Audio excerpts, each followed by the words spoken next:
আমাৰ মানে এই দৌকাচাপৰি গাঁৱত ইতিমধ্যে এজন যুৱক নাম জয়ন্ত হাজৰিকা তেখেত মাজতে মানে জ্বৰত ভুগিছিলে।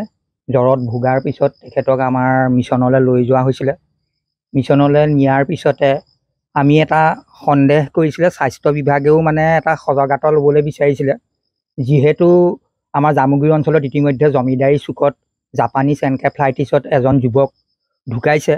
সেই সন্দৰ্ভত আমাৰ জামুগুৰি স্বাস্থ্য কেন্দ্ৰই এটা সজাগতা আনি পেলাই আমাৰ ইয়াতো এই জয়ন্ত হাজৰিকা নামৰ যুৱকজনৰ যদিও তেওঁৰ এনকেফ্লাইটিছ হোৱা নাই, তথাপিও মানে এটা সজাগ হ'বৰ কাৰণে যোৱাকালি আমাৰ ইয়াত ধোঁৱা দিয়াৰ ব্যৱস্থা কৰিছে। আজিও ঠিক তেনেকৈ অলপ আগত মানে আঁঠুৱা আমাৰ গাঁৱৰ ৰাইজৰ আঁঠুৱাখিনি মানে ধোৱাৰ যিটো ব্যৱস্থা চৰকাৰীভাৱে সেই ব্যৱস্থাটো কৰিছে। এই ক্ষেত্ৰত আমি চৰকাৰী বিভাগক ধন্যবাদ জনাইছোঁ, তেওঁলোকে এই সজাগ হোৱাৰ বাবে। আমি আশা ৰাখিছোঁ এইটো সময়ত যিহেতু মহৰ উপদ্ৰৱ এটা চলি থাকে, গতিকে আমাৰ এটা সন্দেহ থাকি যায় কিবা কাৰণত মহৰ কাৰণে যিকোনো বেমাৰ হ'ব পাৰে।